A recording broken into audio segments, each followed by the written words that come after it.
అందరూ తలలు వంచండి, హృదయాలు వంచండి. ప్రభుత్వంలో మనం ప్రార్థన చేసుకుందాం. పరిశుద్ధమైన మా తండ్రి, నీకు వందనాలు చెల్లిస్తున్నాం నాయన. కృపగల మా దేవా, నీకు స్తోత్రములు చెల్లిస్తున్నాం నాయన. జీవాధిపతి అయిన మా పరమ తండ్రి, నీ ఘననామాన్ని బట్టి ప్రభా నీకు ఎల్లేని వందనములు చెల్లించుకుంటున్నాం నాయన. ఇంతవరకు పాటల చేత ప్రభా నీ పరిశుద్ధ నామాన్ని మేము స్తుతించాము నాయన. నిన్ను మయపరచాము తండ్రి, నిన్ను గణపరచాము నాయన. నీ నామాన్ని మేము కొనియాడాము ప్రభా. నీ వందనములు. మా స్తుతుల సింహాసనమందు ఆసీనుడైన మా తండ్రి, నిన్ను మా మధ్యలోకి ఆహ్వానిస్తున్నాం ప్రభా. పరిశుద్ధాత్మదేవ, మీరు మా మధ్యలోకి దిగిరండి. చదవబడిన లేఖనము నీదే అయినది ప్రభా. నీ పరిశుద్ధ లేఖనం ద్వారా నాయన నీ బిడ్డలతో మాట్లాడమని మేము ప్రార్థన చేయించున్నాం నాయన. నేను శూన్యమైనాను, జీరో అయినాను ప్రభా. నన్ను మరుగు చేయండి నాయన. రంగస్థలమీనికి పరిశుద్ధాత్ముడా మీరే దిగిరమ్మని మేము ప్రార్థన చేయించాను. నీ శక్తి, నా మహిమను, నీ పరిశుద్ధాత్మ యొక్క ప్రసన్నతను ప్రభా మా మధ్యలో కుమ్మరించండి నాయన. ఈ యొక్క వాక్యమంతటి ప్రభా మీరు నాయకత్వం వహించమని మేము ప్రార్థన చేయించున్నాం నాయన. దేవా, చదవబడిన లేఖనాన్ని తండ్రి మీ వినికిడిలో దీవించండి నాయన. మనుషునితో మాట్లాడితే అది వ్యర్థము, కానీ పరిశుద్ధాత్మ దేవా నీవే మాట్లాడితేనైనా మా జీవితాలు చిగురించబడతాయి ప్రభు. ఎందుకంటే నాయన పునరుత్థానమును జీవమును నేనే అని నాయన మీరు సెలిచిన దేవుడు అయినవు తండ్రి. నీ వందనాలు. మా జీవితంలో ప్రభా మరి జీవము ఉండాలంటే నీ వాక్యం మాకు కావాల్సినది ప్రభా. మేము నాయన రాకడంలో ఎత్తబడాలంటే నీ వాక్యం మాకు కావాల్సినది నాయన. నీ వందనములు చెల్లించుకుంటున్నాం. నీ వాక్యంతో మా హృదయాలను నింపండి. నీ వాక్యంతో మా ఆత్మలను నింపండి. నీ వాక్యంతో నీ వాక్యం ద్వారా మాలో నివాసము చేసి తండ్రి మీ నామాన్ని మహిమ పొందుకోమని నువ్వు చేసిన ప్రతి మేలును బట్టి తండ్రి నీకు వందనములు చెల్లిస్తూ మా ప్రభును రక్షకుడైన యేసుక్రీస్తు పరిశుద్ధ నామంలో ప్రార్థిస్తున్నాం తండ్రి, ఆమేన్. దయచేసి కూర్చుందాం. దేవుని స్తోత్రం. హల్లెలూయా. దేవుని చదవబడిన లేఖనను ప్రభు దీవించి ఆస్వాదించునుగాక. దేవునికి మహిమ. హల్లెలూయా. క్రైస్తవ జీవితం అంటేనే ముండ్ల మీద నడవడం. మనం రోజా పుష్పాల మీద నడిచే జీవితం కాదు క్రైస్తవుది. ఎందుకంటే మన దేవుడు రోజా పుష్పాల మీద నడవలే. యేసయ్య. దేవునికి మహిమ. హల్లెలూయా. ఆయన ఎక్కడ తినాలో ఆయనకు తెలియదు, ఎక్కడ పడుకోవాలో ఆయనకు తెలియదు, ఎక్కడ ఉండాలో కూడా యేసయ్యకు తెలియదు. ఆయనకు 5 రొట్టెలు 2 చేపలు 5,000 మందికి పంచిన వ్యక్తి ఆయన. ఆయనకు ఆహారము కరవా, వస్త్రము కరవా, కానీ ఎవరి కోసం ఉన్నమించాడు అవన్నీ? మన కోసం, మనకు ఒక మాదిరికరమైన జీవితాన్ని పెట్టాడు దేవుడు. దేవునికి మహిమ కలుగునుగాక. హల్లెలూయా. వారు హృదయమున తప్పిపోవు ప్రజలు, వారు నా మార్గములు తెలుసుకోలేదని అనుకున్నాడట ఆయన. మార్గములు ఏంటి? నువ్వు మందిరానికి ఎందుకు వస్తున్నాను? దేవుని వాక్యాన్ని తెలుసుకోవడానికి కదా. నేనే మార్గమును, నేనే సత్యమును, నేనే జీవమును అన్నాడు ఆయన. హల్లెలూయా. ఆయన మార్గాన్ని నువ్వు తెలుసుకోవాలను. నేను నిత్య జీవానికి ఎలా పోవాలి, పరలోక రాజ్యానికి ఎలా వెళ్ళాలి, ఆయన సన్నిధికి నేను ఎలా వెళ్ళాలి, ఆయన కృపను నేను ఎలా పొందుకోవాలి, ఆయన దయను నేను ఎలా పొందుకోవాలి, ఆయన చేత నేను ఎలా దీవించబడాలి, ఆయన చేత నేను ఎలా ఆస్వాదించబడాలి అన్న ఒక ఆశ ఉండాలి నీకు. క్రైస్తవులో ఆశగల ప్రాణాన్ని దేవుడు తృప్తిపరుస్తాడు ఆయన. దేవునికి మహిమ కలుగునుగాక. దేవుని నామానికి ఘనత కలుగునుగాక. చూడండి, వారు నా మార్గంలో తెలుసుకోలేదట. వారు మనం కూటాలు ఎందుకు ఏర్పాటు చేసుకుంటున్నాము? దేవుని యొక్క వాక్యము, దేవుని యొక్క మార్గమైనది మనకు. ఆయన మార్గాన్ని మనం తెలుసుకోవాలి. దేవునికి స్తోత్రం. హల్లెలూయా. కావున నేను కోపించి ఏం చేశాడట దేవుడు? కోపగించి వీరు ఎన్నడూ నా విశ్రాంతిలో ప్రవేశించకూడదని ప్రమాణము చేసి తిని. దేవునికి మహిమ కలుగునుగాక. హల్లెలూయా. సో దేవుని ఈరోజు అంత్య దినంలో మనం ఉన్నాము. అపాయకరమైన దినాల్లో మనం ఉన్నాం. కాబట్టి ప్రియ సోదరుడా, సమయము దొరికింది దేవుని సన్నిధికి రావాలని అంటే మన పనులను ముగించుకొని దేవుని సముఖంలోకి వచ్చి దేవునికి ప్రార్థన చేసుకొని దేవుని ఆరాధన చేసి దేవుని యొక్క వాక్యంతో మన హృదయాలను నింపుకొని ఆయన మధ్యాకాశంలో రాబోతున్నాడు. కాబట్టి ఆయనని ఎదుర్కోవడానికి మనం సిద్ధపడాలి. మనం దేవునికి స్తోత్రం. హల్లెలూయా. ఇక్కడ చూడండి, మీకాలో ఆయన మాట్లాడుతున్నాడు ఏమని? ఆయన అనగా యెహోవా తన పరిశుద్ధ స్థలము విడిచి ఆయన దిగి భూమి యొక్క ఉన్నత స్థలాల మీద నడవబోచున్నాడు ఆయన. హల్లెలూయా. హల్లెలూయా. ఎవరితో చెప్తున్నాడు ఆయన? సకల జనులారా ఆలకించుడి అంటే ఒక క్రైస్తవుల గురించే మాట్లాడుతున్నాడు ఆయన. దేవునికి ఘనత కలుగునుగాక. సకల జనులతో దేవుడు మాట్లాడుతున్నాడు. దేవుని నమ్మిన వారితో మాట్లాడుతున్నాడు, దేవుని నమ్మని వారితో కూడా మాట్లాడుతున్నాడు ఆయన. దేవుని పరిశుద్ధ నామానికి మహిమ కలుగునుగాక. సకల జనులారా ఆలకించుడి, భూమి నీవును నీలోనున్న సమస్తము చెవి ఎగ్గి వినుడి. హల్లెలూయా. ఏం మాట్లాడుతున్నాడు ఇక్కడ దేవుడు? భూమితో కూడా మాట్లాడుతున్నాడు. భూమిలో ఉన్న సమస్తము కూడా అనగా సమస్త జీవరాశులన్నీ కూడా చెవి ఎగ్గి ఆలకించుడు అంటున్నాడు. ఎందుకు ఆలకించమంటున్నాడు ఆయన? ఎందుకు వినమంటున్నాడు ఆయన? దేవునికి ఘనత కలుగును గాక, దేవునికి మహిమ కలుగును గాక. యెహోవా మీ మీద సాక్ష్యము పలకబోచున్నాడు. దేవుడు మన మీద సాక్ష్యం పలకబోచున్నాడు. ఏమిటి ఆ సాక్ష్యం అనంటే, ఇదిగో యెహోవా తన స్థలము విడిచి బయలుదేరుచున్నాడు. Praise the Lord. హల్లెలూయా, హల్లెలూయా.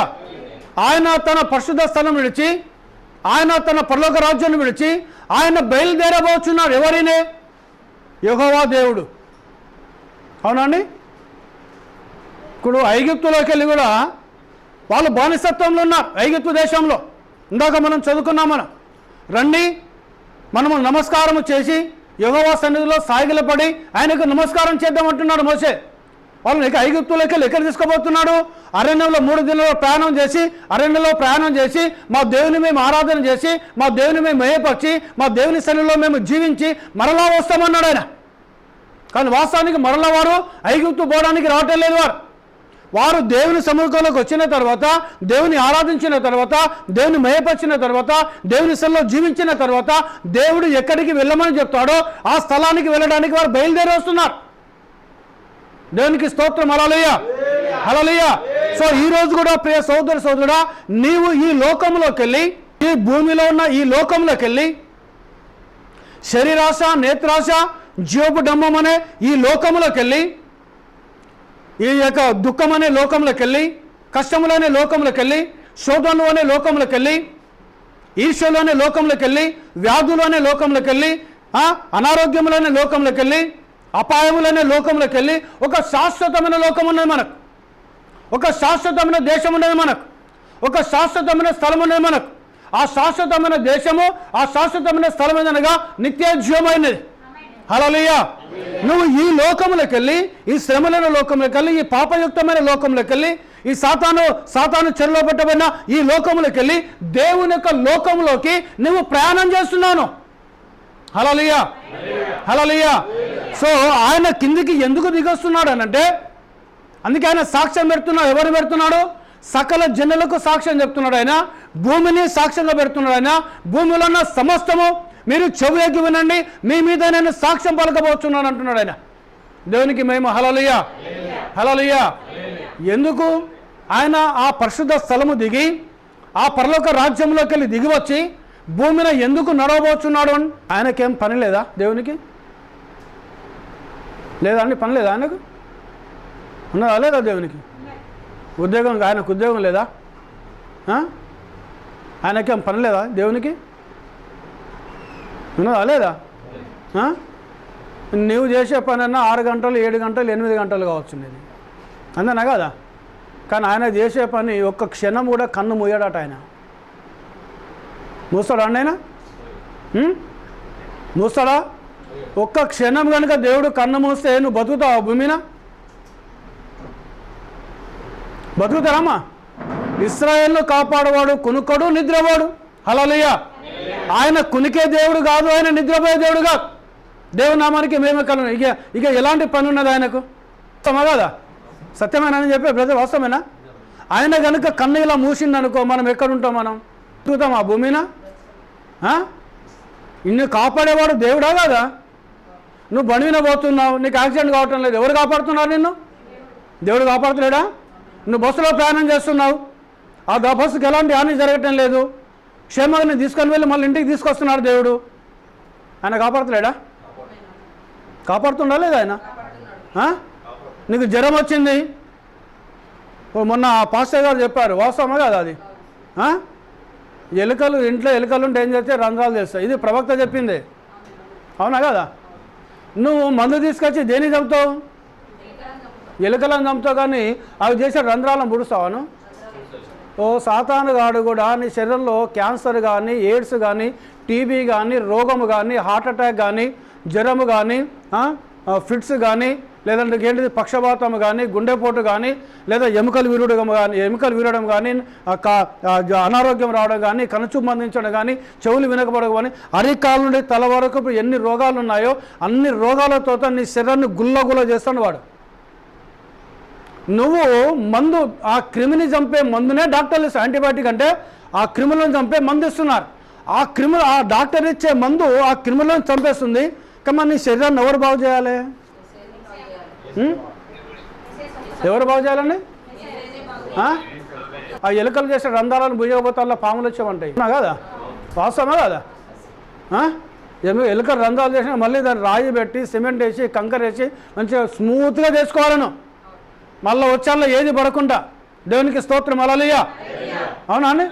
ఇప్పుడు నువ్వు మందు వాడుతున్నావు కానీ నీ శరీరం గుల్లగా ఉన్నది, అక్కడ దేవునికి మహిమ కలుగును గాక, హల్లెలూయా.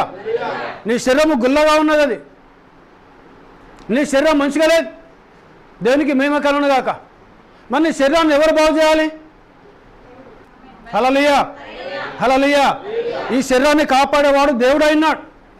ఆ దేవుడు ప్రభువైన యేసుక్రీస్తు అయినాడు ఆయన. హల్లెలూయా, హల్లెలూయా. అందుకే ఇక్కడ మీకా ప్రవక్త మాట్లాడుతున్నాడు, సకల జనులారా ఆలకించండి, భూమి నీవును నీలో ఉన్న సమస్తము చెవి ఎగ్గి వినండి.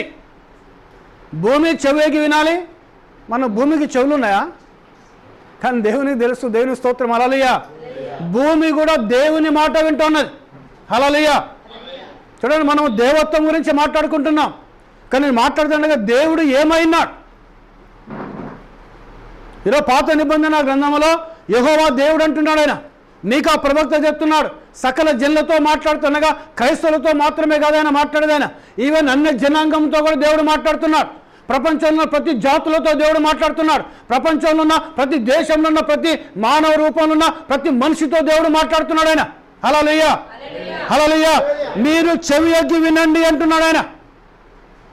ఈరోజు నువ్వు దేవుని సన్నిధికి వస్తున్నావు అనంటే, ఈరోజు దేవుని సముఖంలోకి వస్తున్నావు అనగా నువ్వు దేవుని యొక్క వాక్యం వినడానికి రావాలి, దేవుని సన్నిధిని ప్రేమించడానికి రావాలి. దేవునికి స్తోత్రం, హల్లెలూయా, హల్లెలూయా. ప్రభువగు యెహోవా మీ మీద సాక్ష్యము పలకబోచున్నాడు. ప్రభువగు యెహోవా మీ మీద సాక్ష్యము పలకబోచున్నాడు. పరిశుద్ధ స్థలములో నుండి ప్రభు మీ మీద సాక్ష్యము పలకబోచున్నాడు. ఎక్కడికి వెళ్ళాడా? పరిశుద్ధ స్థలంలోకి వెళ్ళి ఆయన సాక్ష్యం పలకబోచున్నాడు. ఆయన ఏమిటి ఆ సాక్ష్యము? ఏమంటున్నాడు ఇక్కడ ఆయన? ఇదిగో యెహోవా తన స్థలము విడిచి బయలుదేరుచున్నాడు, ఆయన దిగి భూమి యొక్క ఉన్నత స్థలముల మీద నడవబోచున్నాడు. హల్లెలూయా. ఎక్కడ నడుస్తాడట ఆయన? భూమి యొక్క ఉన్నత స్థలమిన, అనగా దేవుడు కోరుకున్న పట్టణము యెరూషలేమైనది. హల్లెలూయా. ఇక్కడ కోరుకున్నాడని భూమిన? అమెరికా దేశాన్ని కోరుకోలేదు ఆయన, కెనడా దేశాన్ని కోరుకోలేదు ఆయన. ఆ కాలంలో అమెరికా కూడా ఉండొచ్చు, కెనడా ఉండొచ్చు, భూమి అంతా కూడా ఉండదు ఆ కాలంలో. కానీ ఏ స్థలం అయితే కోరుకున్నాడుగా? యెరూషలేము అనే స్థలంను కోరుకున్నాడు ఆయన. అందుకే కీర్తన 22వ అధ్యాయంలో మీరు ఒక 5వ లేఖనం చదవండి. యెరూషలేము కొరకు ప్రార్థన చేయుడి, యెరూషలేమా నిన్ను ప్రేమించు వారు వర్ధిల్లుదురు. హల్లెలూయా. కీర్తన 122వ అధ్యాయం 6వ లేఖనం చదవండి. యెరూషలేము యొక్క క్షేమము కొరకు ప్రార్థన చేయుడి, యెరూషలేమా నిన్ను ప్రేమించు వారు వర్ధిల్లుదురు. దేవునికి స్తోత్రం, హల్లెలూయా. యెరూషలేమును ప్రేమించిన వారు వర్ధిల్లుతారు. దేవునికి మహిమ కలుగును గాక, హల్లెలూయా. ఆయన భూమి యొక్క ఉన్నత స్థలమైన ఆయన నడవబోచున్నాడు. ఎవరు? అబ్రహాము ఏ దేవునైతే ఆరాధించాడో, ఇస్సాకు ఏ దేవునైతే ఆరాధించాడో, యాకోబు ఏ దేవునైతే ఆరాధించాడో, మోషేతో ఏ దేవుడైతే వచ్చి మాట్లాడాడో, యెహోషువతో ఏ దేవుడైతే మాట్లాడాడో, ఏలియాతో ఏ దేవుడైతే మాట్లాడాడో, ఇర్మియాతో ఏ దేవుడైతే మాట్లాడాడో, యెషయాతో ఏ దేవుడైతే మాట్లాడాడో, ఈ సృష్టిని ఏ దేవుడైతే చేశాడో, తన నోటి మాట చేత సృష్టిని ఉనికిలోకి ఏ దేవుడైతే తీసుకొచ్చాడో ఆ దేవుడు, హల్లెలూయా, హల్లెలూయా. ఆ దేవుడు భూమి యొక్క ఉన్నత స్థలమిన ఆయన నడవబోచున్నాడు. దేవునికి మహిమ కలుగును గాక. ఏంటిది భూమి యొక్క ఉన్నత స్థలము? యెరూషలేము అయి ఉన్నది. ఆయన యెరూషలేములో రాబోచున్నాడు ఆయన. దేవునికి మహిమ కలుగును గాక. చూడండి, ఆయన వచ్చినప్పుడు ఏమవుతుందట? ఇదే మీకా మొన్న చదువుకున్న 5వ అధ్యాయము 2వ లేఖనం చదవండి. బెత్లెహేము ఎఫ్రాతా యూదావారి కుటుంబములలో నీవు స్వల్ప గ్రామమైనను నా కొరకు ఇశ్రాయేలులను ఏలబోవాడు నీలో నుండి వచ్చును. పురాతన కాలము మొదలుకొని శాశ్వత కాలము వరకు ఆయన ప్రత్యక్షమవుచుండును. హల్లెలూయా. తనకు కావాల్సిన పాయింట్ ఏంటంటే, పురాతన కాలము నుండి శాశ్వత కాలము వరకు ఆయన ప్రత్యక్షమవుతున్నాడు. ఆయన పురాతన కాలం అంటే గతించిన కాలం కదా, అవునా కదా? గతించిన కాలము నుండి శాశ్వత కాలం అనగా, శాశ్వత కాలం అంటే ఏంటిది? ఇటర్నిటీ, నిత్యత్వం. హల్లెలూయా. గతించిన కాలం నుండి అనగా గతించిన కాలము నుండి నిత్యత్వము వరకు కూడా ఆయన ప్రత్యక్షమవుతున్నాడు. ఆయన హల్లెలూయా. ఎవరండి ప్రత్యక్షమవుతున్న వ్యక్తి? ఎవరు? దేవునికి మేము. హల్లెలూయా. దేవుడా కాదా? ఆయన మొదటివాడు, ఆయన కడపటివాడు. ప్రకటన మొదటి ఏం చెప్తుంది? నేను ఆల్ఫాయు ఒమేగా అయినాను. ఆల్ఫాయు ఒమేగా అయినాడు. ఈ ఆల్ఫా ఒమేగా అనేది అవి గ్రీకు పదములు అయినవి. గ్రీకు అక్షరాలలో ఆల్ఫా అనేది మొదటి పదము, ఒమేగా అనేది చివరి పదమైనది. ఆయన మొదటివాడు, ఆయన కడపటివాడు అయినాడు. దేవునికి స్తోత్రం. హల్లెలూయా. హల్లెలూయా. ఇప్పుడు చూడండి, ఆయన పురాతన కాలం నుండి శాశ్వత కాలం వరకు ప్రత్యక్షమవుతున్నవాడు ఆయన. కానీ ఈ పురాతన కాలంలో ఏ దేవుడైతే ఉన్నాడో అదే దేవుడు శాశ్వత కాలం కూడా అదే దేవుడు ఉంటాడు. ఈ పురాతన కాలం నుండి ఈ శాశ్వత కాలం వరకు ప్రత్యక్షమవుతూ వచ్చిన దేవుడు ఎలా వస్తున్నాడట? ఈ భూమినికి వస్తున్నాడు. ఆయన పరిపాలన చేయడానికి వస్తున్నాడు. ఆయన హల్లెలూయా. ఎవరిని పరిపాలించడానికి వస్తున్నాడు? ఆయన ఇశ్రాయేలును పరిపాలించడానికి వస్తున్నాడు. అదే చెప్తూ బెత్లెహేము ఎఫ్రాతా యూదా వారి కుటుంబములలో నీవు స్వల్ప గ్రామమైనను. యెరూషలేము పక్కకే ఉంటుంది బెత్లెహేం. ఇప్పుడు యూట్యూబ్లో చాలామంది భక్తులు అక్కడికి వెళ్ళిన వాళ్ళు అవి తీసి వీడియోలు తీసి చూపిస్తున్నారు, చూడండి. పక్కకే ఉంటుంది అది. ఆ బెత్లెహేము చాలా స్వల్ప గ్రామం, చాలా చిన్న గ్రామం అది. కానీ దేవుడు అంటున్నాడు, నా కొరకు ఇశ్రాయేలును ఏలబోవాడు నీలో నుండి వచ్చును. హల్లెలూయా. హల్లెలూయా. ఎట్లా వస్తున్నాడట ఆయన? ఇక్కడ మీకా 1వ అధ్యాయము 2వ వాక్యంలోనే ఆయన ప్రత్యక్షమవుతున్నాడు. ఆయన దేవునికి మేము. హల్లెలూయా. ఆయన ప్రత్యక్షమవుతున్నాడు. ఆయన ప్రత్యక్షమైనప్పుడు ఎవరు ఓర్చుకుంటారు? ఓర్చుకున్నారా? మనం మలాకి చూద్దాం. మలాకి 3వ అధ్యాయం మొదటి కలిసి చదవండి. ఇదిగో నాకు ముందుగా మార్గము సిద్ధపరచుటకై నేను నా దూతను పంపుచున్నాను. మీరు వెదుకుచున్న ప్రభువు అనగా మీరు కోరు నిబంధన దూత. హల్లెలూయా. ఎవరటినే? నిబంధన దూత. దూతగా మొదటి వాక్యమేమో ఇదిగో నాకు ముందుగా మార్గం సిద్ధపరచడికై నా దూతను పంపుచున్నాను అనే మాట. ఇది బాప్తిజం ఇచ్చి యోహానుకు సంబంధించిన మాట అనేది. హల్లెలూయా. అయితే ఎవరు వస్తున్నారట? బాప్తిజం ఇచ్చి యోహాను ఎవరిని చూపించాలట లోకానికి? ప్రభువును చూపించాలి. ఈ ప్రభు ఎవరైనారాయన? నిబంధన దూత. హల్లెలూయా. అవునండి. మానవులతో నిబంధన చేసుకునే దూత. వాస్తవమా కదా? హల్లెలూయా. ఆయన ఎవరట? ఆయన నిబంధన దూత. ఎక్కడ నిబంధన చేశాడు? మళ్ళీ ఆది కాండంలో మనం వెళ్ళి చూస్తే నోహా దినంలో భూమి బలాత్కారాలతో నిండబడినది. 6వ అధ్యాయం చదువుకుంటే 6వ అధ్యాయం చదువుకుంటూ వస్తూ ఉంటే ఆయన చూసినప్పుడు భూమి బలాత్కారాలతో నింపబడినది. దేవునికి మేము. హల్లెలూయా. అక్కడ దేవుని కుమారులు నరుల కుమార్తెలు అందగత్తెలని. ఇక నరుల కుమార్తెలు అనేదాన్ని తెలుగు బైబిల్లో ఉన్నది. కానీ ఇంగ్లీష్ బైబిల్ డాక్టర్ స్కోఫీల్డ్ రాసిన బైబిల్ ఏమనగా కయీను యొక్క కుమార్తెలు అందగత్తెలట. హల్లెలూయా. హల్లెలూయా. నరుల కుమార్తె అనగా కయీను యొక్క సంతానము. దేవుని కుమారులు అనగా ఏబేలు యొక్క షేతు యొక్క సంతానం. ఈ దేవుని కుమారులు ఆ నరుల కుమారులు అనగా కయీను యొక్క సంతానము అందగత్తెలు. అందుకే ఆ కయీను ఎవరి ఆ సబ్జెక్టు కాదు ఇక్కడ. చూడండి, ఆ చెట్టు మంచి చెడులు తెలివిని జ్ఞానమునిచ్చు వృక్షం. ఆ చెట్టు యొక్క ఫలములు తిన్నది. దేవునికి మేము కలుగునుగా. అవ్వమ్మ తన భర్త కూడా ఆదాముకి ఇచ్చాది. వారు సంతానం కలిగారు. కయీను పుట్టాడు. దేవునికి మేము. హల్లెలూయా. ఆయన తర్వాత ఏబేలు పుట్టాడు. ఇద్దరు ఆరాధన చేశారు. ఇద్దరు క్రైస్తవులే. ఇద్దరు కూడా క్రైస్తవులే. ఏబేలు కూడా బలిపీఠం కట్టాడు, దేవుని ఆరాధించాడు. ఏబేలేమో గొర్రెల కాపరి. దేవునికి మేము. హల్లెలూయా. కయీనేమో భూమిని సిద్ధపరిచేవాడు, పంట పండించేవాడు. ఆయన సిద్ధపరిచేదానికి వెళ్ళి పువ్వులను కొన్ని ధాన్యం తీసుకొచ్చి బలిపీఠం కట్టి దేవుని ఆరాధన చేశాడు.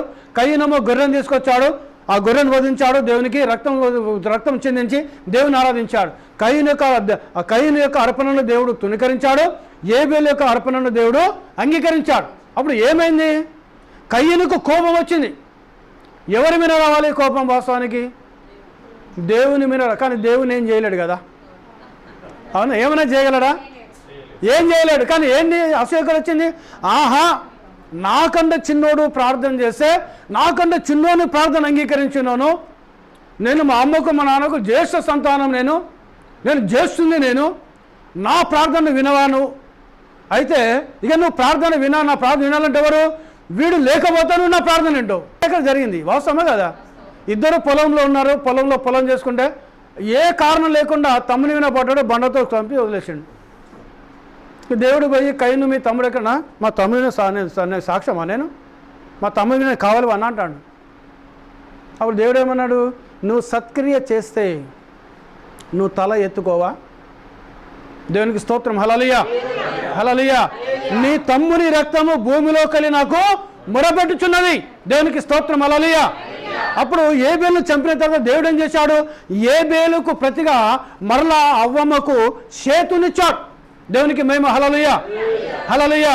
దేవుని నామానికి ఘనత కలుగును గాక. ఇప్పుడు ఆదాము యొక్క వంశంలో మనం చూసుకుంటే అవ్వమ్మ కడుపులో కలిగి పుట్టిన మొదటి కుమారుడు ఎవరు? కయీన్. మరి ఆదాము యొక్క వంశవాళి మనం చదువుకుంటూ వస్తే ఆదాము యొక్క మొదటి కుమారుడు ఎవరు రావాలి? కయీన్ రావాలనా, షేతు రావాలనా? ఎవరి పేరు రావాలి అక్కడ?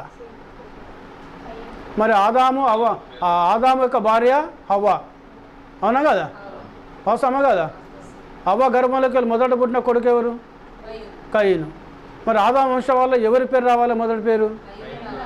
మరి బైబిల్లో ఉన్నదా కయీను పేరు ఆదాము వంశం వాళ్ళు? ఎక్కడైనా ఉన్నదా? 5వ అధ్యాయం చదవండి, ఆదికాండం 5వ అధ్యాయం చదవండి. ఆదాము వంశవాళి గ్రంథం ఇదే.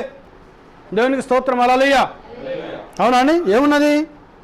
దేవుడు ఆదామును సృజించిన దినమున దేవుని పోలికగా అతన్ని చేసెను, మగవానిగాను ఆడుదానిగాను వారిని సృజించను. వారు సృజించబడిన దినమున వారిని ఆశీర్వదించి వారిని నరులని పేరు పెట్టెను. ఆదాము 130 ఏళ్ళు బ్రతికి తన పోలికగా తన స్వరూపమందు కుమారుని కని అతనికి షేతు అను పేరు పెట్టెను. హల్లెలూయా. ఎవరి పేరు పెట్టిండు? ఆదాము షేతు ఎవరి పోలిక? తన పోలిక. ఆదాము పోలిక చొప్పున ఆదాము స్వరూపం చొప్పున కుమారుని కని అతనికి షేతు అను పేరు పెట్టారు. దేవునికి స్తోత్రం. హల్లెలూయా. అవునండి. షేతును కనిన తర్వాత ఆదాము బ్రతికిన దినములు 800 ఏళ్ళు. అతడు కుమారులను కుమార్తెలను కను. ఆదాము బ్రతికిన దినములన్నీ 930 ఏళ్ళు. అప్పుడు అతడు మృతి నొందెను. దీనికి స్తోత్రం. హల్లెలూయా. మరి ఆదాము యొక్క వంశవాళ్ళలో కయీను ఎందుకు రాలేదు? అవునా కదా? రావాలన్నా వద్దా? కయీను రావాలా? మరి ఎందుకు రాలే? కయీన్ వాజ్ ఏ సెపరేట్ సీడ్. ఆయన కయీను ప్రత్యేకమైన బీజమైనది, ప్రత్యేకమైన విత్తనమైనది. దేవునికి స్తోత్రం. హల్లెలూయా. సరే, ఇక్కడ నా పాయింట్ అది కాదు. సో ఇక్కడ 6వ అధ్యాయంలో మనం చూసుకుంటే ఆదికాండం, ఆ దినములలో నరులు భూమి మీద విస్తరించి ఆరంభించినప్పుడు తర్వాత కుమార్తెలు వారికి పుట్టినప్పుడు దేవుని కుమారులు నరుల కుమార్తెలు చక్కని వారని చూచి వారందరిలో తమకు మనసుకు వచ్చిన స్త్రీలను వివాహం చేసుకున్నారు. వారు నరుల కుమార్తెలు చక్కని వారు. దేవునికి స్తోత్రం. హల్లెలూయా. ఇక్కడ తెలుగు బైబిల్లో నరుల కుమార్తె ఉంది, కానీ king James version doctor Scofield బైబిల్లో అక్కడ ద చిల్డ్రన్ ఆఫ్ కయీన్ అని ఉంటుంది. కయీను యొక్క కుమార్తెలు అందగత్తెలు. అవునండి? అవసరమా కదా? దేవుని స్తోత్రం. హల్లెలూయా. కయీను యొక్క పిల్లలు అందగా వినిపిస్తాను నేను. డాక్టర్ స్కోఫీల్డ్ రాసిన బైబిల్. దేవునికి మేము హల్లెలూయా. అందగత్తెలు దేవుని కుమారులు అనగా షేతు యొక్క కుమారులు ఈ కయీను యొక్క కుమార్తెలు అందగత్తెలను తెలుసుకొని వారిని వివాహం చేసుకున్నప్పుడు వాళ్ళొక్క నెఫీలు అనేక సంతానం అనగా ఉన్నతమైన దేహం గలవాళ్ళు. వారు భూమి బలాత్కారంతో పట్టబడింది. అప్పుడు దేవుడు సంతాపం నుండి అక్కడ ఒకే వ్యక్తిని చూస్తే ఆ ఒక నీతిమంతుడు ఉన్నారా అని చూస్తే నోహా ఒక్కడు నీతిమంతుడు, ఆయన భార్య, ఆయన 3 కుమారులు, ఆయన 3 కోడళ్ళు. దేవునికి స్తోత్రం. హల్లెలూయా. ఈ లోకమంతా భూమి అంతా కూడా బలాత్కారంతో నిండబడింది కాబట్టి ఆకాశం నేను జలము వర్షమును కురిపించి 40 దినములు 40 రాత్రులు ప్రచండమైన వర్షమును కురిపించి ఈ ప్రజలందరినీ చంపివేస్తాను నేను. కాబట్టి నీవు, నీ భార్య, నీ కుమారులు, నీ కుమార్తె, నీ కోడళ్ళు సురక్షితంగా ఉండడానికి ఒక ఓడను చేసుకోమంటే నోహా ఓడను చేసుకున్నాడు. ఓడలోకి వెళ్ళాడు. ఆడ జంతువు ఒకటి, మగ జంతువు ఒకటి, ప్రాకు పురుగులు, జీవరాశులన్నీ కూడా ఓడలోకి వెళ్ళాయి. ఇక వర్షం కురిపించడం ప్రారంభించాడు. 40 దినాలు ఆకాశపు తూములు తెరిచిండాడు దేవుడు. అందమైన వర్షం వచ్చింది. పర్వతంలో మొత్తం మునిగిపోయినాయి. దేవునికి స్తోత్రం, హల్లెలూయా. ఆ జలమైన ఓడ తేలియడం ప్రారంభించింది. ఆ తర్వాత భూమి ఆరిన తర్వాత నిబంధన చేశాడు. ఎవరితోటి నిబంధన? నోహావుతో నిబంధన చేశాడు. మరలా నేను జల ప్రళయము చేత ఈ భూమిని నాశనము చెయ్యను అని నోహావుతో నిబంధన చేశాడు దేవుడు. దేవునికి స్తోత్రం, హల్లెలూయా. నేను ఆకాశంలో నా ధనస్సును ఉంచుతాను. ఇప్పుడు మనం చూస్తాం, రెయిన్బో చూస్తాం, మనం ఇంద్రధనుస్సు చూస్తాం మనం అక్కడ, అవునా కదా? 7 రంగులు ఉంటాయి. దేవునికి మహిమ, హల్లెలూయా. బాగా వర్షంలో పడిన తర్వాత, బాగా తుఫాన్లు పడిన తర్వాత ఆ ఇంద్రధనుస్సు మేఘంలో కనుక కనబడితే మనకు గుర్తుంటుందేమని, ఇక వర్షం పడదు మనకు. ఆ నిబంధన దూత అనగా నోహావుతో నిబంధన చేసిన దూత. దేవునికి స్తోత్రం, హల్లెలూయా. ఇక్కడ మలాకి చెప్తున్న ఆ నిబంధన దూత అనగా నోహావుతో నిబంధన చేసిన దూత. దేవునికి మహిమ కలుగును గాక, హల్లెలూయా. ఆ తర్వాత ఇంకొకరితో నిబంధన చేశాడు, అబ్రహాముతో నిబంధన చేశాడు. చేయలేదండి అబ్రహాం తోటి? ఏంటి నిబంధన? నీకు ఒక్కగానున్న ఒక కుమారుణ్ణి నాకు బలిగా ఇవ్వనప్పుడు ఇచ్చి మళ్ళీ గొర్రెపిల్లను ఏర్పాటు చేసిన తర్వాత నీ సంతానము నేను ఆకాశపు నక్షత్రం వలను భూమి యొక్క సముద్రం యొక్క ఇసుక రేణుల వలె నేను దీవిస్తానని అబ్రహాముతో నిబంధన చేశాడు దేవుడు. హల్లెలూయా, హల్లెలూయా. నోహావుతో నిబంధన చేసిన దేవుడు అదే దేవుడు అబ్రహాముతో కూడా నిబంధన చేసిన దేవుడు. ఆ దేవుడు ఎలా రాబోతున్నాడట? ఇప్పుడు మలాకి గ్రంథం మనం చదువుకుంటూ వస్తే 3వ అధ్యాయం చదవండి. మలాకి. దేవునికి మహిమ కలుగును గాక, హల్లెలూయా, హల్లెలూయా. అనగా మీరు కోరు నిబంధన దూత. నోహావుతో నిబంధన చేసిన ఆ దూత, ఆదాముతో నిబంధన చేసిన ఆ దూత. దేవునికి స్తోత్రం, హల్లెలూయా. ఏమొస్తున్నట్టు ఆయన? ఇదిగో ఆయన వచ్చుచున్న నిబంధన దూత తన ఆలయమునకు హఠాత్తుగా వచ్చును. ఇదిగో ఆయన వచ్చుచున్నాడని సైన్యములకు అధిపతగు యెహోవా సెలవిచ్చుచున్నాడు.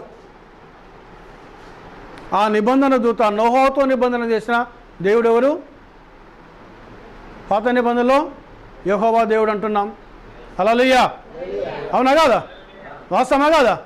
అబ్రహాముతో నిబంధన చేసిన దేవుని ఏమంటున్నారు మన ప్రజలందరూ? యెహోవా దేవుడు అంటున్నారు. అంతేనా కదా? మీరు ఇంగ్లీష్ బైబిల్లో, తెలుగు బైబిల్లో యెహోవా అని ఉంటుంది, కానీ ఇంగ్లీష్ బైబిల్ మీరు చదవండి, ద లార్డ్ అని ఉంటుంది అక్కడ, అనగా ప్రభువు. దేవునికి స్తోత్రం, హల్లెలూయా. ఆయన ఎవరట? ఆయన ప్రభు అయినాడు ఆయన. అందుకే ఇక్కడ మలాకి ఏమని చెప్తున్నాడు ఆయన? మొదటి వాక్యం చదివితే, మీరు వెదుకుచున్న ప్రభువు అనగా మీరు కోరు నిబంధన దూత తన ఆలయమునకు హఠాత్తుగా వచ్చును. ఇదిగో ఆయన వచ్చుచున్నాడని సైన్యములకు అధిపతగు యెహోవా సెలవిచ్చుచున్నాడు. హల్లెలూయా. అనగా నోహావుతో నిబంధన చేసిన ఆ దూత, అబ్రహాముతో నిబంధన చేసిన ఆ దూత హఠాత్తుగా వస్తున్నాడని ఎవరు చెప్తున్నారు ఇక్కడ? యెహోవా దేవుడే చెప్తున్నాడు ఆయన. దేవునికి స్తోత్రం, హల్లెలూయా, హల్లెలూయా. 2వ వాక్యం చూడండి. అయితే ఆయన వచ్చు దినమును ఎవరు సహింపగలరు? ఆయన అగుపడగా ఎవరు ఓర్వగలరు? ఎవరన్నా యేసయ్యను సహించారా? ఓర్చుకున్నారా ఆయన? మరి ఆయన ఎవరికన్నా అన్యాయం చేసిండా? ఎవరికన్నా? కొందరు ఏమంటారంటే, నేను సీమకు కూడా అన్యాయం చేయను అని అంటారు వాళ్ళు. డైలాగ్ కొడతారు చూడండి మీరు. నడుచుకుంటూ పోతే ఎన్ని సీమలు దొరుకుతాయో తెలియదు అక్కడ, అవునా కదా? అంటే సెల్ఫ్ బూస్టింగ్ అంటారు దాన్ని. తనకు తాను గొప్పగా చెప్పుకోవడం. అసలు నీతిమంతుడు అనేటోడు ఒక్కడు లేడండి భూమి మీద. ఉన్నారా ఎవరైనా? ఒక్క వ్యక్తి అన్న నీతిమంతుడు ఉన్నాడా? ఉన్నారా అండి? ఒక వ్యక్తిని ఒక 10 మంది మంచోడు అంటే 90 మంది చెడ్డోడు అంటారు. ఈ 90 మంది చెడ్డోడు అన్నంత మాత్రాన అతడు చెడ్డోడు కాదు. ఈ 10 మంది మంచోడు అన్నంత మాత్రాన అతడు మంచోడు కాదు. మనిషి లోపల మంచి ఉంది, చెడు ఉన్నది. దేవునికి స్తోత్రం, హల్లెలూయా. అయితే ఆయన చేసే క్రియలను బట్టి, అవునా కదా? ఇప్పుడు మంచివాడు అని మనం ఎలా గుర్తించగలుగుతాం? మనము మంచి పనులు చేస్తుంటే మంచోడు అంటాం మనం. చెడ్డ పనులు చేస్తున్న వాడు చెడ్డోడే, వాడు దుర్మార్గుడే, వాడు జోలిపోకే అంటాం మనం. ఎందుకు? వాడు చేసే పనులన్నీ చెడ్డవి. దేవునికి స్తోత్రం, హల్లెలూయా. అంటే మానవ లోపల ఏముంది? మంచి ఉంది, చెడు ఉన్నది, అవునా కదా?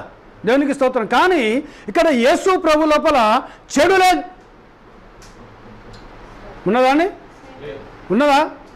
ఏ ఒక్క వ్యక్తి అయినా వచ్చి ఆయనను నువ్వు ఈ చెడు పని చేసి ఓ ప్రభావం చూపించండి, ఆయన నాలో పాపం ఉన్నదని మీలో ఎవడు నిరూపించగలడని సవాల్ చేశాడు ఆయన.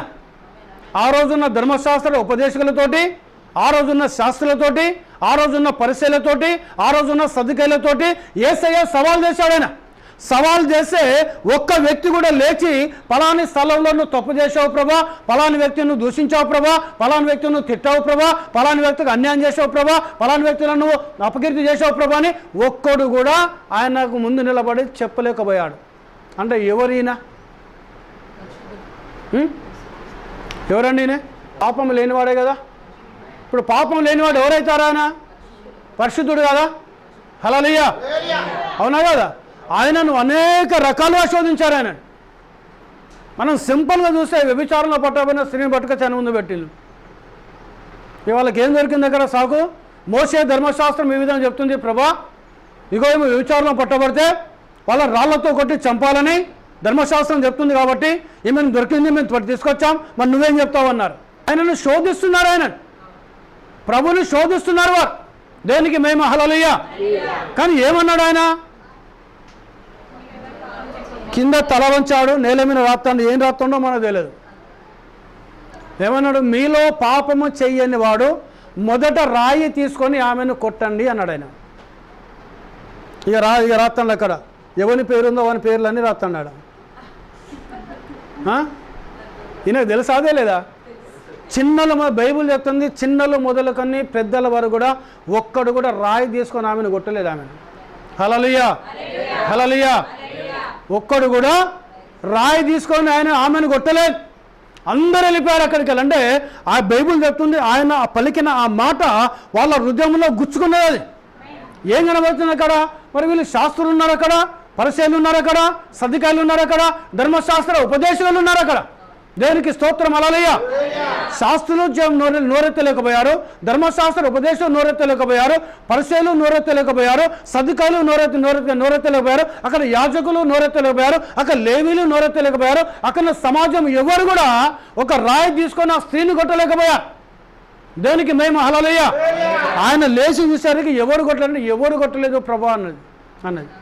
ఈయన ఏమన్నా ఆమెకు గజగజ అనుకుతుంది. ఆమె ఈయనేమన్నా మళ్ళీ ఆయన మాట చెప్తే అద్భుతాలు జరుగుతున్నాయి, నువ్వు నశిస్తావని అంటాడేమో అని భయపడుతుంది ఆమె. ఒకటే, ఇంకా మీదట పాపము చేయకమ్మా అన్నాడు ఆయన. నువ్వు వెళ్ళి నీతిగా బతుకమ్మా అన్నాడు ఆయన. మాట ఎవరిది? పరిశుద్ధుంది కదా.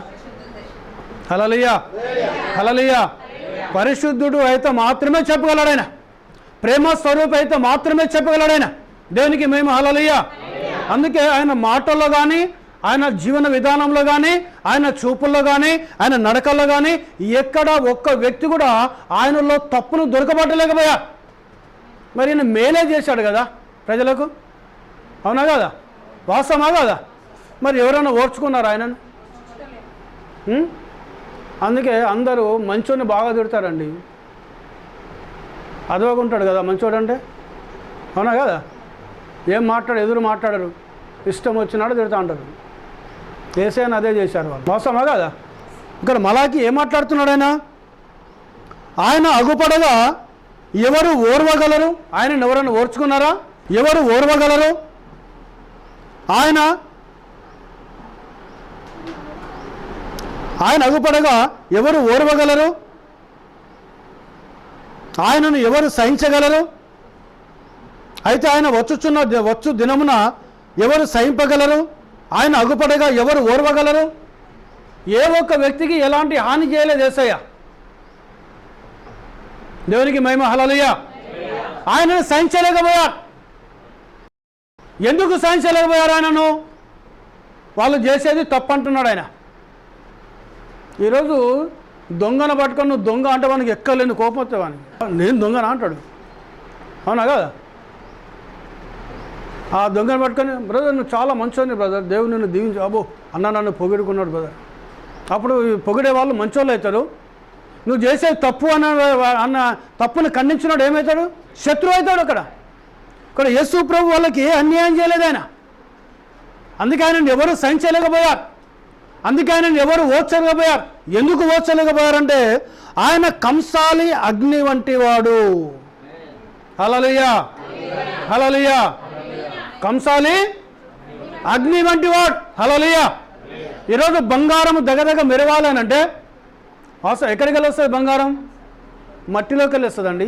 వజ్రం ఒకటి, బంగారం ఒకటి, అల్యూమినియం ఒకటి, ఇవి తుప్పుపట్టవు, ఇవి రస్ట్ రాదు వాటికి. దినము మెరుస్తూనే ఉంటాయి అవి. దేవునికి స్తోత్రం. హల్లెలూయా. ఇక్కడ బంగారం మట్టిలో వస్తుంది.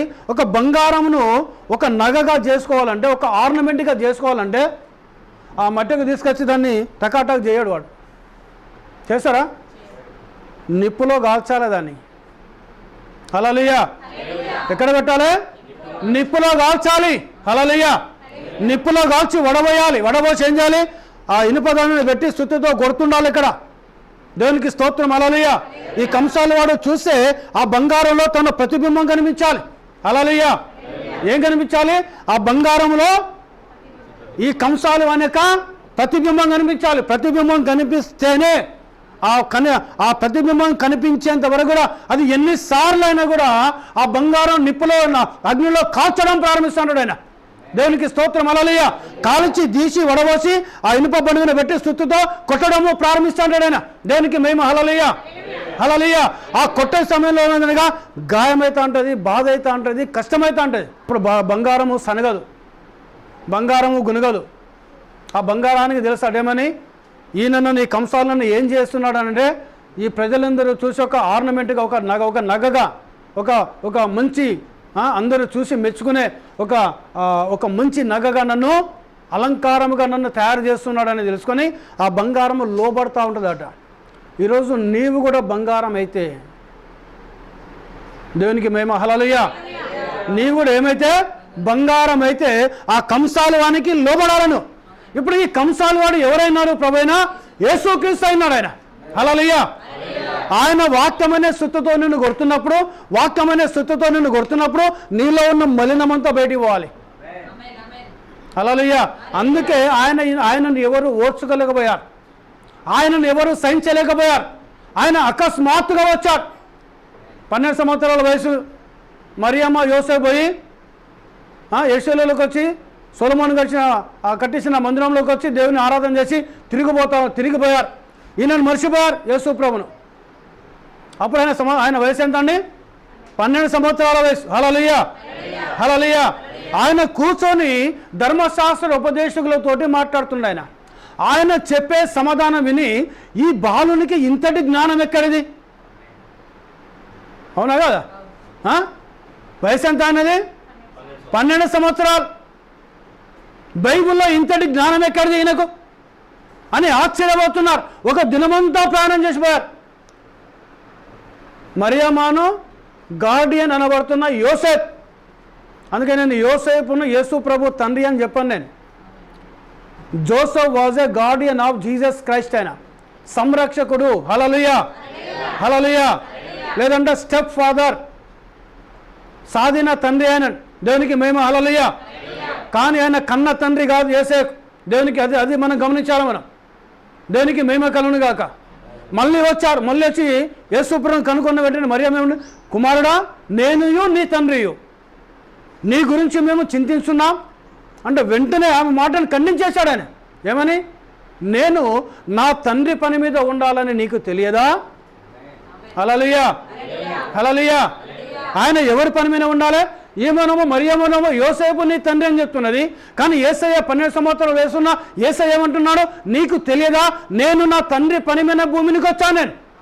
హల్లెలూయా. ఏం మాట్లాడుతున్నాడు ఆయన? వాక్యం చెప్తున్నాడు ఆయన. ఆయనకున్న జ్ఞానమును చూసి ఈ బాలుడైన ఈయనకు ఇంతటి జ్ఞానం ఎక్కడిది, ఇంతటి పాండిత్యం ఎక్కడిదని ఆశ్చర్యపోతున్నారు వారు. దేవునికి మేము హల్లెలూయా, హల్లెలూయా. ఆయన ఏం చేస్తున్నాడు? ఆయన కంసాలి వాణి అగ్ని వంటి వాడు కాడా, చాకలి వాణి సబ్బు వంటి వాడు కాడా. మళ్ళీ వెండిని శోధించి నిర్మలము చేయువాడైనట్లు కూర్చొని ఉండును. సబ్బు ఏం చేస్తుంది? మురికిని పోతుందా కదా? ఉత్తనే పోతుందా అమ్మ? వేసి బండ కొడితేనే పోతుంది. అది బండ ఎవరు? ప్రభువైన యేసుక్రీస్తు అయినాడు. హల్లెలూయా, హల్లెలూయా. నిన్ను వేసి బండగేసి కొట్టాలా? నేను ఈ మాట కొంచెం మోటుగా ఉంటుంది. అబ్బో అన్న బండగేసి కొడతాడా అంటే ఈ బండ కాదు, యేసయ్య అనే బండ. హల్లెలూయా. అనగా వాక్యం అనే బండతో నిన్ను కొట్టాలా నేను. అక్కడ యేసయ్య వచ్చి కూడా శాస్త్రులకు వాక్యంతో కొట్టాడాయన, సద్దుకాయలకు వాక్యంతో కొట్టాడాయన. దేవునికి స్తోత్రం. హల్లెలూయా. పరిసయ్యులకు వాక్యంతో కొట్టాడాయన, ధర్మశాస్త్ర ఉపదేశకులకు వాక్యంతో కొట్టాడాయన, లేవీలను వాక్యంతో కొట్టాడాయన, యాజకులను వాక్యంతో కొట్టాడాయన. ఆయన ఎక్కడ ఈవెన్ సాతాను గాడు వస్తే కూడా వాడిని కూడా వాక్యముతోనే కొట్టాడాయన. దేవునికి మహిమ. హల్లెలూయా. చూడండి, ఇక్కడ నీలో మురికి పోవాలంటే సబ్బు కావాలి, బంగారము తేజము కావాలంటే అగ్నిలో వేయాలి, వెండి కూడా తేజము కావాలంటే అగ్నిలో వేయాలి. ఇప్పుడు ఈ అగ్ని ఎవరైనారు? పరిశుద్ధాత్ముడు కాదా? హల్లెలూయా, హల్లెలూయా. అందుకే ఇక్కడ ప్రవక్త బ్రదర్ బ్రానం అంటున్నాడు. చూడండి, ఒక కోట్ చదివి నేను వినిపిస్తాను. నేను పలకబడిన మాటయే ఊళ్ళో విత్తనం అనే వర్తమానంలో. దేవునికి మహిమ కలుగును గాక. హల్లెలూయా.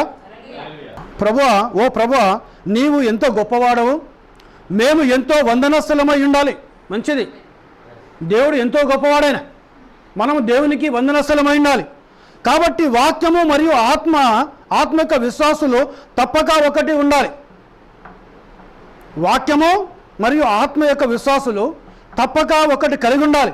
మీకు అర్థమైనదా? ప్రజలు ఆమెనని చెప్తున్నారు. విశ్వాసులారా, వాక్యము మరియు ఆత్మ సంపూర్ణముగా ఒకటే. వాక్యము మరియు పరిశుద్ధాత్మ ఒకటే. నీవు నీ సొంత ఆలోచన చేయరా, వాక్యానికి నీ సొంత ఆలోచన చెప్పరా, నీవు నీ సొంత మనసు ఉపయోగించరా, నీవు నీ సొంత మనసును ఉపయోగించరాదు. అది అద్భుతంగా లేదా? ఇప్పుడు ఇందాక బ్రదర్తో మాట్లాడినా నేను. వెంకటేశ్వర్లు సోదరుడు, దేవునికి మంచి సోదరుడు, దేవునికి మహిమ కలుగును గాక.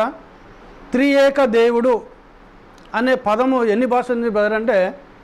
ఎన్ని చెప్పినావు బ్రదర్? ఎన్ని భాషలు? 3. త్రీ అంటే ఇంగ్లీష్, ఏక అంటే హిందీ, ఏక్ అవునా కదా, హిందీ కదా. దేవుడు అంటే తెలుగు. 3 భాషలు ఉన్నాయి అలా. అంతేనా బ్రదర్? అవసరమా కదా? దేవునికి స్తోత్రం. హల్లెలూయా. ఇక్కడ దేవుని వాక్యానికి మనం ఏది కలపకూడదు. మనం వాక్యం ఏదైతే ఉందో దాన్నే మనం చేర్చుకోవాలి. మనం దేవునికి మహిమ కలుగును గాక. ఇక్కడ చూడండి, మీ మనసులో ఇది అద్భుతముగా లేదా? క్రీస్తు యేసులోని మనసు మీలో ఉన్నది. క్రీస్తు యేసులో ఏ మనసు అయితే యేసు ప్రభు కలిగి ఉన్నాడో ఆ మనసు ఈరోజు మనలో ఉండాలి. హల్లెలూయా, హల్లెలూయా. అందుకే ఆయన మనతో నిబంధన అనగా నోహాతో నిబంధన చేశాడు, అబ్రహాంతో నిబంధన చేస్తున్నాడు, ఈరోజు విశ్వాసులతో కూడా నిబంధన చేస్తున్నాడు దేవుడు. ఈరోజు వ్యక్తిగతంగా నీతో ఒక నిబంధన చేస్తుంటాడు నిన్ను పిలిచినప్పుడు దేవుడు. హల్లెలూయా. నన్ను పిలిచినప్పుడు నాతో కూడా దేవుడు ఒక నిబంధన చేస్తుంటాడు. ఆయన ఏంటి ఆ నిబంధన? నా వాక్యమునకు లోబడి నువ్వు జీవిస్తే నేను ఉండు స్థలంలో మీరు ఉండులాగిన మరలా వచ్చి నేను మిమ్మల్ని తీసుకొని వెళుతాను. హల్లెలూయా. ఏంటి ఇది? వాగ్దానముతో కూడిన నిబంధన అయినది. ఈరోజు మనం అంతా దేనికోసం ఎదురు చూస్తున్నాం? మనం నరకాన్ని పోవాలని ఎవరికైనా ఇష్టమా? ఇష్టమైన ఎవరికైనా? ఎవరన్నా కోరుకొని నరకాన్ని పోతారండి? పోవాలని మనం ఆశపడతామా? మనం ఎక్కడికి పోవాలని ఆశపడుతున్నాం? మనము ఏ స్థలంలో ఉండాలని ఆశపడుతున్నాం? మనము నిత్య జీవములో ఉండాలని ఆశపడుతున్నాం మనం. హల్లెలూయా. దేవుడు ఏ స్థలంలో అయితే ఉన్నాడో, యేసయ్య ఏ స్థలంలో అయితే ఉన్నాడో అదే స్థలంలో మనం ఉండాలని ఆశపడుతున్నాం. మనం ఆయన ఉండే స్థలం అనగా పరలోక రాజ్యం అనేది నిత్యత్వమైనది.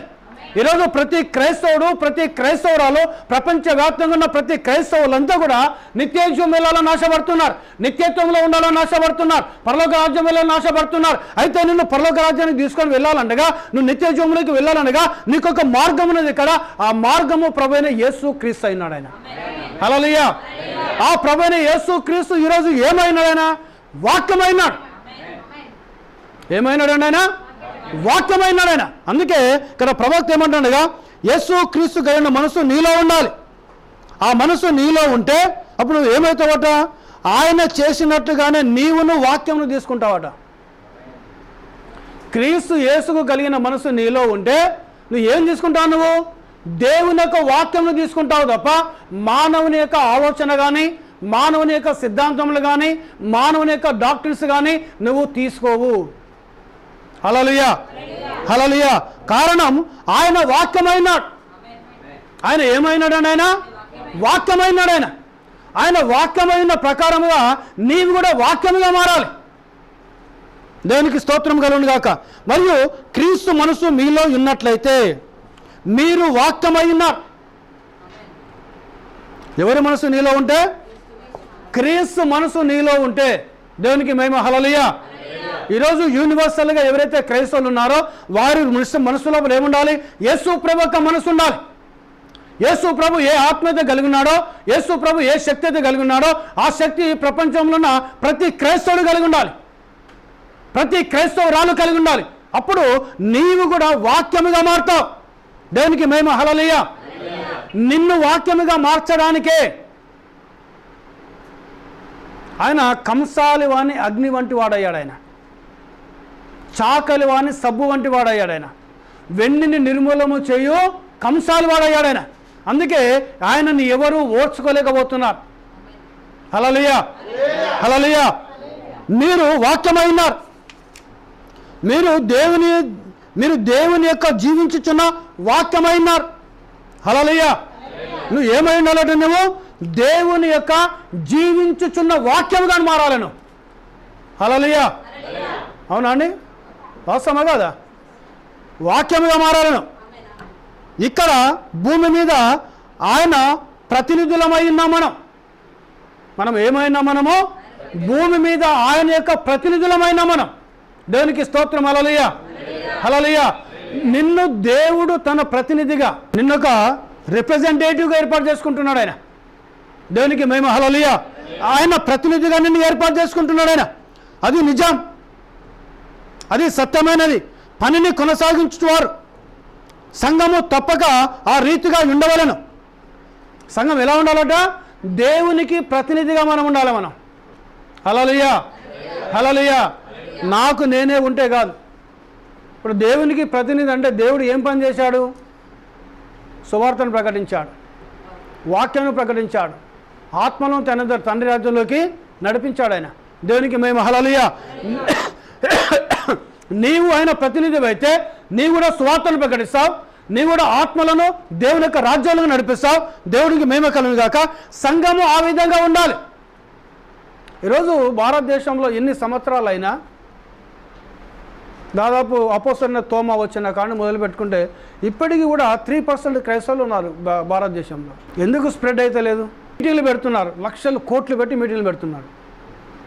ఎవరు వస్తారండి అక్కడికి? ఎవరు వస్తారండి? అంతేనా కాదా? మరి ఆ డబ్బే పెట్టి గ్రామాలలో తెలుగులో చాలామంది ఉన్నారు. సువార్త వాస్తవమా కాదా? గ్రామాలకు వెళ్ళాలి కదా సువార్త. ఎక్కడైతే సువార్త లేదో అక్కడికి వెళ్ళాలి. దేవునికి మహిమ. హల్లెలూయా. నిన్ను ఆ విధంగా చేయడానికి దేవుని దీవించాడు. నువ్వు వెళ్ళే పరిస్థితి నీవు లేకపోతే ఎవరైతే వెళ్తారో వాళ్ళని పంపించును, వాళ్ళ ధైర్యం చెప్పును. బ్రదర్ మీరు ధైర్యంగా ఉండండి, ఇగో ఈ సాయం చేస్తున్నాం మీకు, మీరు వెళ్ళి సువార్తను ప్రకటించండి, మీకు మీ వెనుక మేము ఉన్నాం, మేము ఫస్ట్ మీ వెనుక దేవుడు ఉంటాడు, దేవుని తర్వాత మేము కూడా ఉంటాం బ్రదర్, మీరు వెళ్ళండి మీరంటే ఆ భక్తులు వెళ్ళి ధైర్యంగా సువార్త ఎత్తారు. కష్టం వచ్చినా నష్టం వచ్చినా ఒక పెద్ద వ్యక్తి ఉన్నాడు కాబట్టి, ఒక పెద్ద తల వ్యక్తి ఉన్నాడు కాబట్టి ఆయన చెప్పుకుంటేనా ఆయన మనకు ప్రతినిధిగా ఉండి ఆయన మన కోసం బాధ్యత వహిస్తాడు. ఆయన మన పక్షం నిలబడతాడు. ఆయనను దేవుడు దీవించాడని మనం ఆయనను చూసి, దేవుని చూసి, ఆయనను చూసి సువార్తను ధైర్యంగా ప్రకటిస్తూ ఉంటాం మనం. కానీ నా జేబు నిండాలా, ఇంకా నిండాలా, ఇంకా నిండాలా, ఇంకా నిండాలి. ఇప్పుడు ఎట్లుంది? వాళ్ళు ఉన్న సేవకులు ఎట్టున్నారు? ఒక్క కారు సరిపోదు, ఇంకో కారు కొనాలి. ఇక్కడ జెర్సీ సరిపోదు, ఇక్కడ తెర సరిపోదు, మళ్ళీ ఇంకో దగ్గర తెర పెట్టాలి. ఎక్కడ ధనవంతులు ఉంటారో, ఏ పట్టణాల్లో ధనవంతులు ఉంటారో అక్కడ తెరలు పెట్టాలి, అక్కడ వాళ్ళ ప్రతినిధులు పంపాలి, మొత్తం డబ్బంతా కలెక్ట్ చేసుకోవాలి. మరి ఆ తెర పెట్టేది ఒక తండాలలో పెట్టారు. ఆ తెర ఆడ పెట్టారు. ఆడ ఎందుకంటే ఆడ ఎవరు డబ్బు ఇయ్యారు కదా. ఇస్తారా డబ్బులు అక్కడ?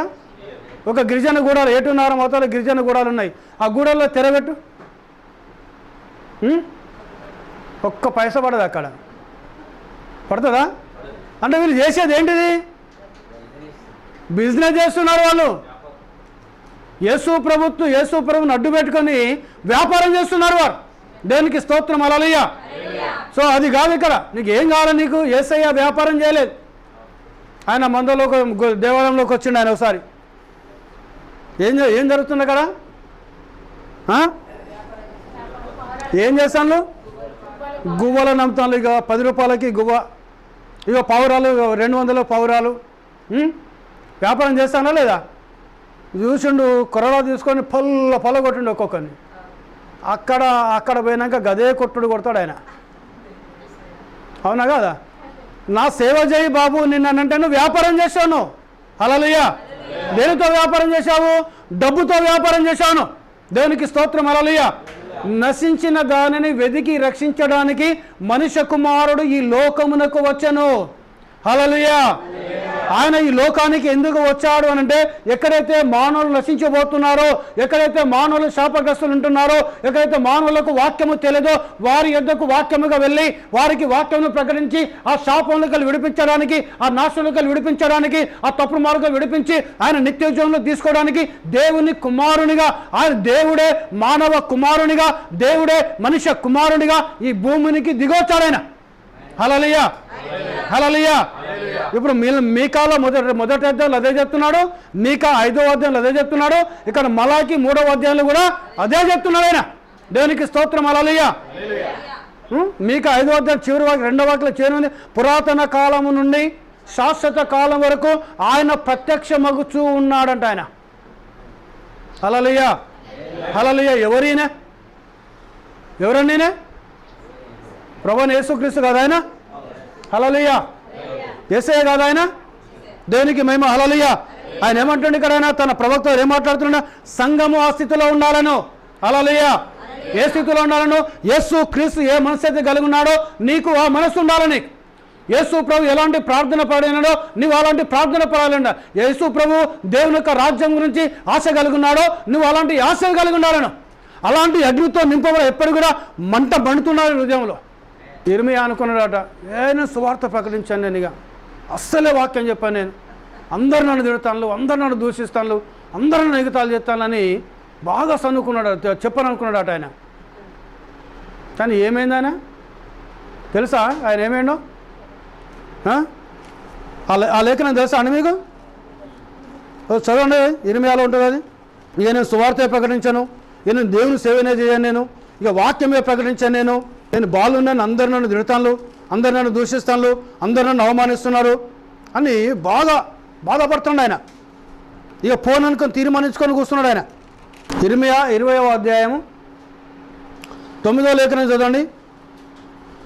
8కి వెళ్ళి చదవండి. 8కి వెళ్ళి ఇర్మియా 20వ అధ్యాయము 8వ లేఖనికి వెళ్ళి చదవండి.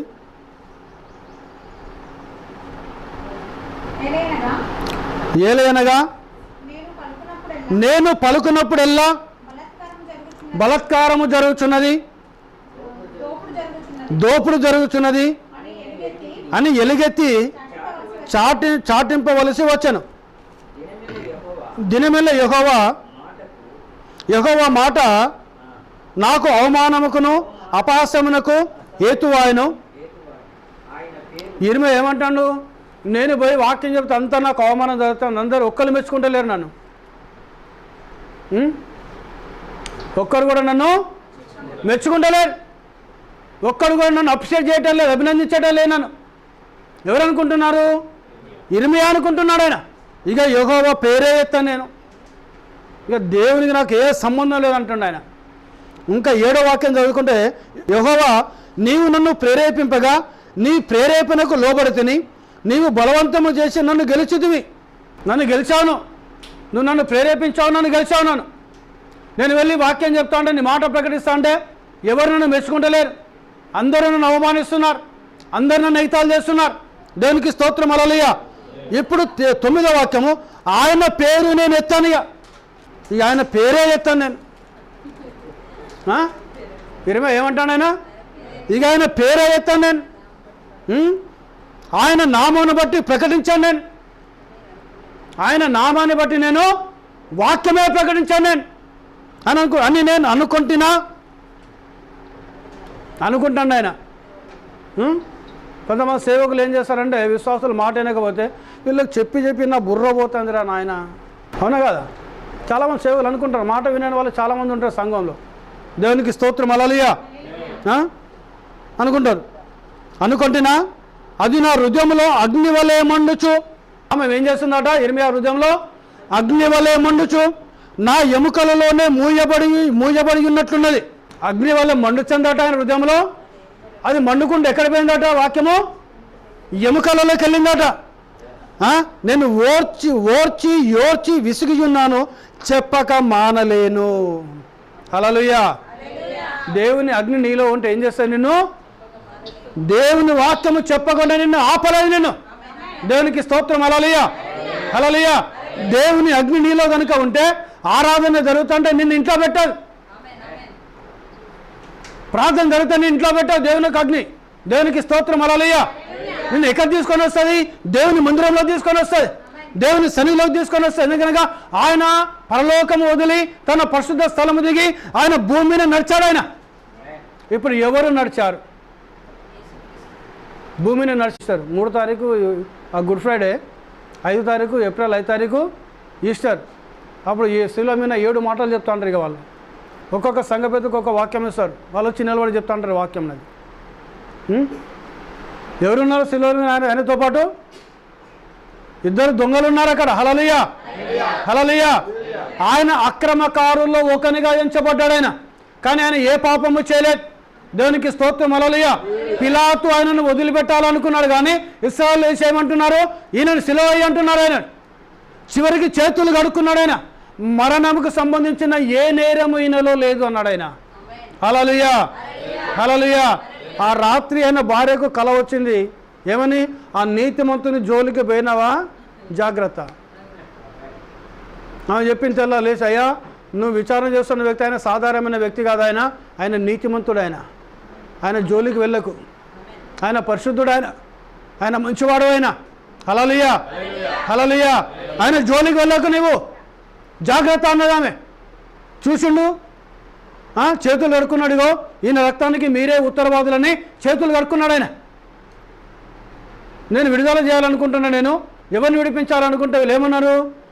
నీతిమంతుని పరిశుద్ధుని సిలువకు అప్పగించి బందిపోటు దొంగను కోరుకున్నారు వారు. హల్లెలూయా, హల్లెలూయా. సో ఈరోజు కూడా క్రైస్తవులకు ఎవరు కావాలి? బందిపోటు దొంగ బోధకులే కావాలి. పిట్టకథలు చెప్పే బోధకులే కావాలి, డ్యాన్స్ లేపించే బోధకులు కావాలి, కిచ నవ్వించే బోధకులు కావాలి. అవునా కదా? ఇక వాక్యం నవ్విస్తే కిచ్చ అబ్బా చూసిన అన్న ఎంత మంచి వాక్యం చెప్పిండు, ఎంత బాగా చెప్పిండు వాక్యం. అక్కడ పోతే అదేంది, ఇక్కడ పోతే ఇదంది, ఇక్కడ పోతే ఇదంది, ఇక్కడ పోతే ఇదంది. ఇవన్నీ కథలు చెప్పాలి, స్టోరీలు చెప్పేది కాదు వాక్యం. దేవునికి మేము హల్లెలూయా. నువ్వు సంఘముకు వస్తున్నావంటే, నువ్వు దేవుని సన్నిధికి వస్తున్నావంటే దేవుని యొక్క స్వరూపములోకి మారడానికి నువ్వు రావాలను. హల్లెలూయా. నువ్వు దేవుని వాక్యముగా మార్చబడాలను. ఎందుకంటే ఆయన వచ్చేది మధ్యాకాశంలో వాక్య రూపాలు వస్తున్నాడు ఆయన. నువ్వు వాక్యముగా అయితేనే ఆ వాక్యమైన దేవుని హత్తుకుంటాడు ఆయన. ఆ వాక్యమైన దేవుని కలుసుకోవడానికి మేఘంలో నేను కొనిపోబడతాను. దేవునికి మేమ కలను గాక. హల్లెలూయా, హల్లెలూయా. అక్కడ పోయిన తర్వాత అక్కడ పెళ్లి విందు జరగబోతుంది. అక్కడ దేవునికి స్తోత్రం కలను గాక. అక్కడ చేర్చుకోవడానికి, మధ్యాకాశంలో నిన్ను కలుసుకోవడానికి, మధ్యాకాశంలో నిన్ను తీసుకోవడానికి దేవుడు ఆయన ఈ కాలానికి వర్తమానం పంపించాడు ఆయన. దేవునికి స్తోత్రం. హల్లెలూయా. ఈ వర్తమానం ఏం చేస్తుండగా మధ్యాకాశంలో కలుసుకున్న విశ్వాసమును నీ హృదయంలో పుట్టిస్తున్నది. ఎవరు రాబోతున్నారు మధ్యాకాశంలోకి? ప్రభు అయిన యేసు క్రీస్తు రాబోతున్నాడు ఆయన. ఒక్క మాట చదివి నేను ముగిస్తాను. నేను హెబ్రీ పత్రిక అపోస్తలుడైన పౌలు 8వ అధ్యాయము 28వ లేఖనం చదవండి.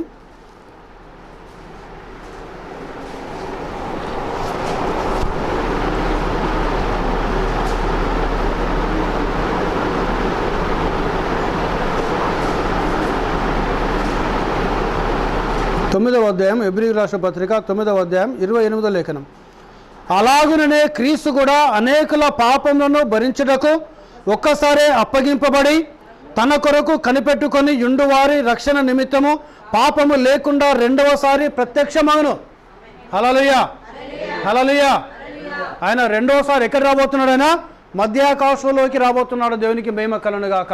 అందుకే ప్రవక్తుడు ఏం మాట్లాడుతున్నాడుగా, ఆదిమ అలా మీరు మరియు సంఘము తప్పగా ఆ రీతిగా ఉండవలను, మరియు అలాంటప్పుడు ఆదిమ శిష్యుల దినములలో వలె మరలా బైబిల్ ప్రత్యక్షపరచబడుచున్నది.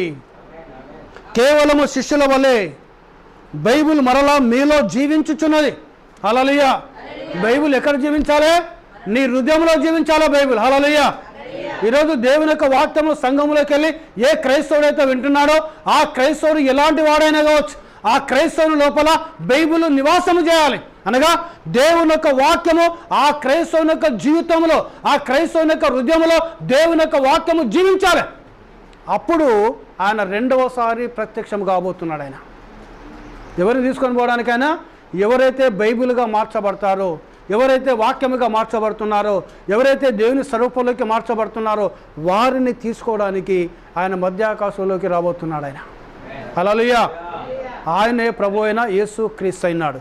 ఈ వాక్యంను దేవుడు దీవించి ఆస్వాదించును గాక. ప్రార్థన చేసుకుందాం. హృదయాల వంచి చేతులు పైకెత్తండి. జీవం గల మా దేవా నీకు వందనాలు చెల్లిస్తున్నాం నాయన. దయగల మా తండ్రి నీకు స్తోత్రములు చెల్లిస్తున్నాం.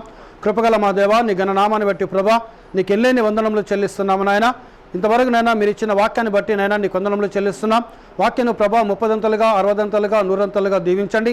ఎంతమంది అయితే ప్రభా ఈ వాక్యం వింటున్నారో వారందరూ యేసు క్రీస్తు నామంలో నీ యొక్క వాక్యముగా మార్చబడుదురు గాక, మరలా బైబిల్గా మార్చబడుదురు గాక.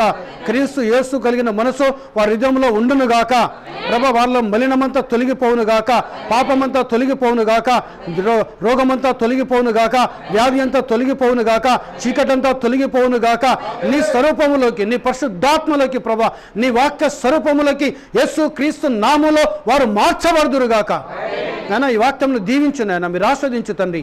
నీ బిడ్డలు ప్రభా ఆన్లైన్లో వింటున్న బిడ్డలను కూడా ప్రభా యూట్యూబ్ ద్వారా ఆన్లైన్లో వింటున్న బిడ్డలను కూడా ప్రభా మీరు దీవించండి నాయన, మీరు ఆస్వాదించండి తండ్రి. నీ కృపలో వర్ధల చేసి తండ్రి నీ నామాన్ని మహిమ పొందుకోమని మా ప్రభును మా రక్షకుడైన యేసు క్రీస్తు పరిశుద్ధ నామములో ప్రార్థించి అడుగుచున్నాం తండ్రి.